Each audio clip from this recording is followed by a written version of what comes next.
You're with Canada's first and only music television network, Much Music, the nation's music station.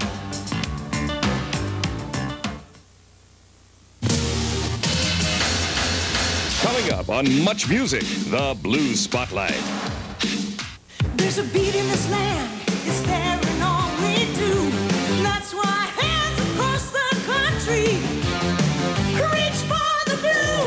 And when we get together, there's a taste that's clean and true. That's why we come with the blue. Labatt's Blue is Pilsner brewed for that clean, true taste. Yeah, that's why we come with the blue. It's time to call for your blue.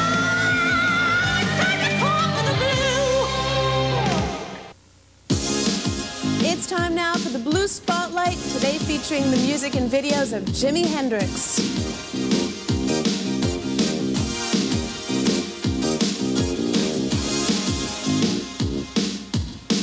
Jimi Hendrix is one of the famous of three J's that had an amazingly short career that impact is still felt today, including Janis Joplin, Jim Morrison, and Jimi Hendrix. Jimi Hendrix actually only had 4 years of fame before he died tragically of a drug overdose at 27 years old. Now, he started off just being known as the very wildly dressed, wild hair, left-handed guitarist. And he put out his first album in 1967, and it was called Are You Experienced?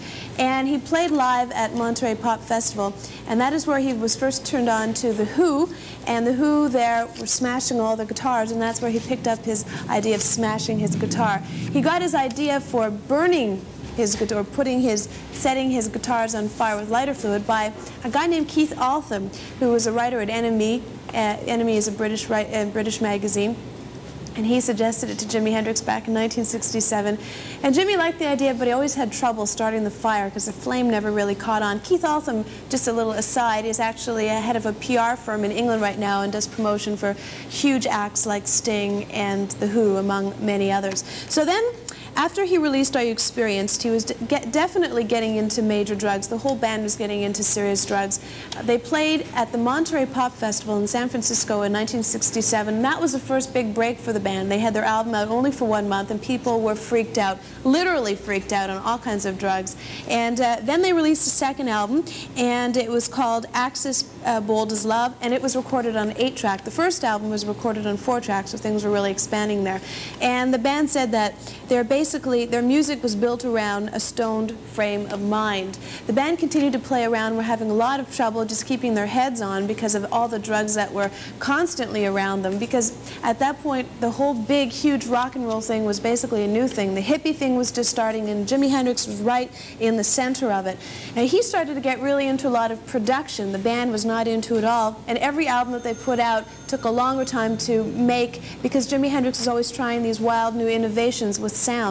Their last album, Electric Ladyland, was recorded on 12-track, which was 3 times more tracks than their debut LP, and it was a lot more intricate. In the meantime, the UK had released an album called Smash Hits. Now, what has happened is, since the death of Jimi Hendrix, there's been hundreds of compilation albums, live albums, compilation, the best of, the worst of, unrecorded tracks, and in the next about 20 minutes, you'll see 5 different videos from various points in Jimi Hendrix's career in the Much Music Spotlight on Jimi Hendrix.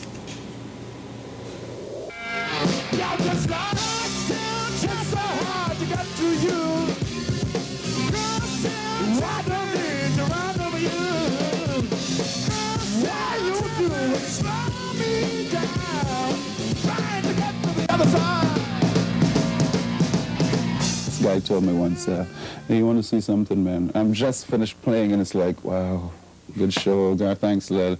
You want to see something really freaky, man? Sure, man. This guy does this, takes his shirts off, and he's got this big tattoo, man, of Jimi all in color. Oh, and no. It's like, people do that, and it's like, I don't know if they expect me to do that, but I don't think I'd go that far, you know.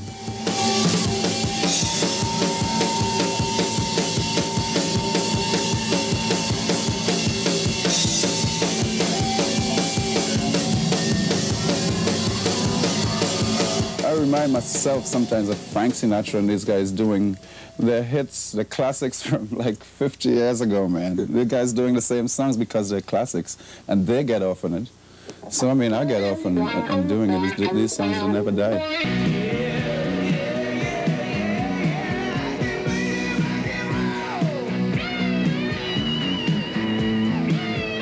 This is the nation's music station. All music, all the time. Much music.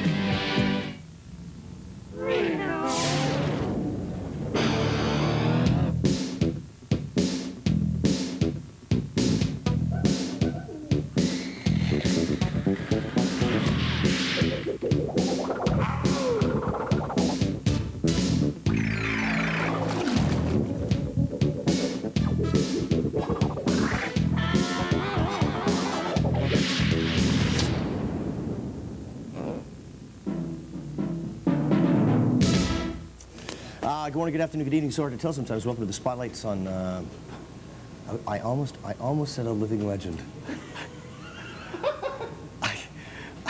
I'm gonna bite my tongue right now. More than any other rock artist, including Buddy Holly, Jim Morrison, the actual vinyl output since his passing away has exceeded more than any of them, more than most artists would hope to put out in a lifetime. More than 100 albums. The man we're talking about is Jimi Hendrix. The guy who co-produced a lot of the stuff, Alan Douglas, who was also in charge of the estate, ended up having all of this material. As a matter of fact, he had something near 1,000 hours of recordings that were done at Hendrix's Electric Ladyland Studios, which he salvaged and has been put out since then.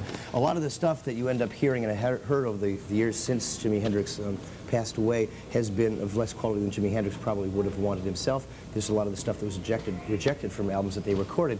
However, since he couldn't put out any more, it just makes a lot of sense. The man was an icon and continues to be an icon for rock guitarists in the 80s and the 90s. He defined what being a bold, outrageous guitarist was all about with his performance at the Monterey Pop Festival, in burning his guitar, Star Spangled Banner, in Woodstock, Rainbow Bridge. The man, Jimi Hendrix, in the Spotlight next. Join us tomorrow. It'll be Glass Tiger in the Spotlights.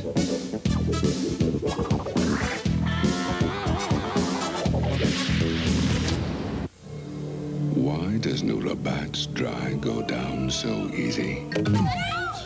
The exciting taste.